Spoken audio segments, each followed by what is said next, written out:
Domingo tem segundo turno das eleições. Os eleitores vão escolher quem vai ser o presidente da República do Brasil. Mas para se chegar até aqui, tem uma longa história. Quem conta essa história para a gente é a professora Luciane Pereira. Tudo bem, Luciane? Tudo bem, Eliana. Obrigada pelo convite. A gente que agradece. Bom, vamos começar falando assim. Teve a proclamação da República. Vou voltar lá atrás para contar um pouquinho essa história, né? Que não foi nada do que contaram para a gente nos livros de histórias mais antigos, né? Exatamente. Nos últimos anos tem tido uma revisão da historiografia, né?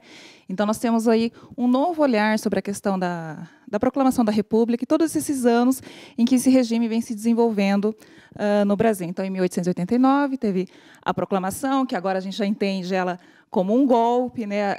Ninguém na escola aprendeu que a proclamação da República foi um golpe, mas foi, porque não foi um regime que ele foi adotado democraticamente, por vias democráticas.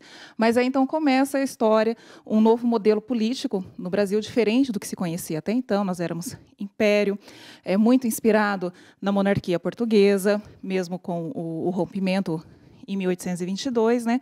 Mas, então, era um regime completamente diferente, ou pelo menos deveria ser, logo de início, completamente diferente. E aí, quem começou a comandar nessa época, então? Então, o primeiro presidente da República foi o Marechal Deodoro da Fonseca, né, que assumiu, era para ser um governo de transição. A ideia inicial era que, após a proclamação da República, então, tivessem as eleições e seria escolhido o presidente, né? Não foi o que aconteceu, o Marechal Deodoro acabou ficando no comando do Brasil por 2 anos. O que seria um governo de transição acabou sendo um governo mais permanente, que só chegou ao fim por conta de uma crise econômica também e política. É aquela história do provisório que vai ficando, né? Exatamente, que a gente vê se repetindo ao longo de toda a história do Brasil República. Esse foi um primeiro momento, mas em outros momentos da história a gente vê isso acontecendo novamente. Tá, daí então sai Marechal. Sai o Marechal, aí sai o Deodoro da Fonseca, assume o Floriano Peixoto, que vai enfrentar uma grave crise econômica, né? O ministro Rui Barbosa, do período, com aquela ideia de desenvolvimento, de progresso, de levar o Brasil ao progresso pelas vias da industrialização, um plano que acaba não dando os resultados esperados e também acaba provocando o fim, a renúncia desse presidente, né? Ele entrou como esse?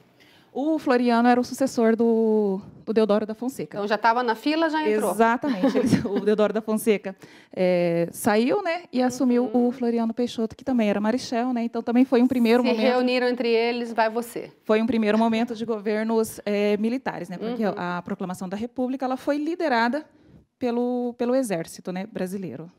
E aí entra quem? Nossa, são muitos presidentes. Não vamos passar um por um, não. Só mais um. Após o Floriano Peixoto, vem o Campos Salles.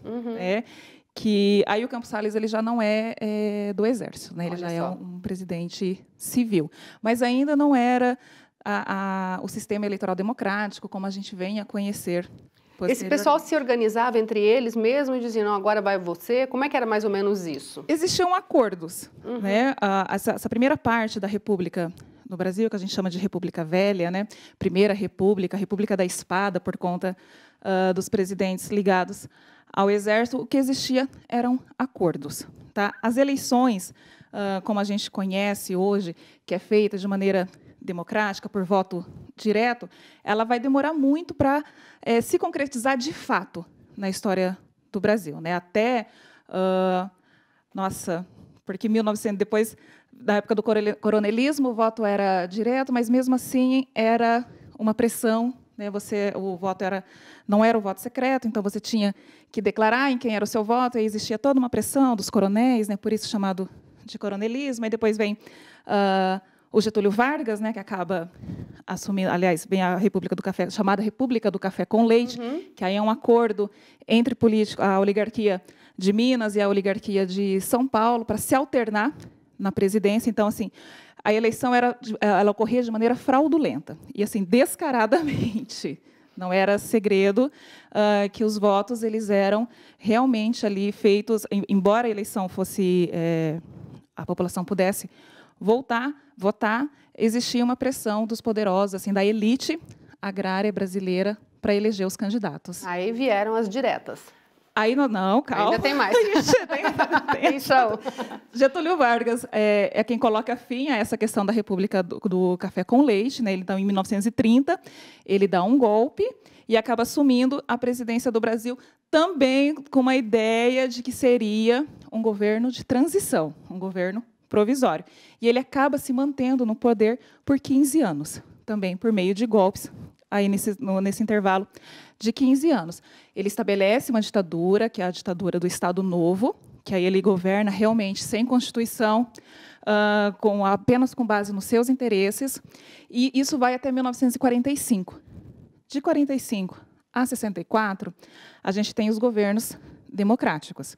E aí, eleições diretas. Em 1964, tem um novo golpe, o golpe militar, que instala a ditadura civil-militar. É importante frisar civil-militar, porque não foi um golpe que ocorreu apenas com a participação do Exército. Nós tivemos vários setores da sociedade apoiando esse golpe, e a ditadura perdurou no Brasil por 21 anos. Nesses 21 anos, eleições não existiam, todos os presidentes eles eram indicados. Então, primeiro foi o Castelo Branco, e, a partir do Castelo Branco, eram feitas indicações para os seus sucessores. A ditadura, então, ela começa em 64, e até a década de 70, ela é extremamente rígida. A partir do final da década de 70, com o governo do presidente Figueiredo, né, aí a gente tem o que a gente chama de abertura política, né, que é o início do processo de redemocratização. Em 1979, nós temos a promulgação da Lei Orgânica dos Partidos. Até então, o Brasil tinha apenas 2 partidos políticos, que era a Arena e o MDB. E, a partir de 79, então, volta-se ao pluripartidarismo. E aí nós ainda não temos eleições diretas. Os candidatos continuam sendo indicados, mas já há uma manifestação para que as eleições se tornem totalmente de forma direta. O que nós vamos ver acontecer primeiro são as eleições para governadores e assembleias legislativas acontecendo de forma direta, mas a eleição para presidente, ainda até meados da década de 80, ela continua sendo feita de maneira indireta. O pessoal não queria largar o osso ali. Exatamente. E é nesse período, em 1983, que a gente tem as diretas já. Que aí a gente já está num processo, a ditadura já chegou assim num ponto onde ela passa a ser muito mais fortemente questionada. O próprio Exército já começa a reconhecer, porque de 64 até 85 nós temos uma nova linhagem, digamos assim, de formação dos soldados com pensamentos diferentes. Então, essa manutenção do poder nas mãos do Exército, ele também já começa a ser questionado no seio do próprio Exército. E a população ganha muito mais força com relação à oposição. E as diretas já, ainda hoje, ela é considerada um dos maiores movimentos de organização popular.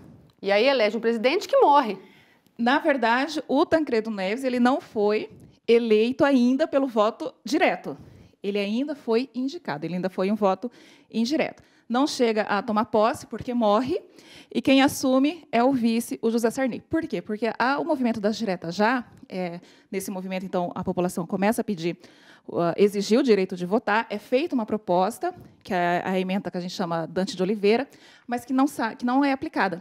Ela não consegue a maioria dos votos para ser promulgada. Então, o Tancredo Neves ele ainda é eleito por indicação.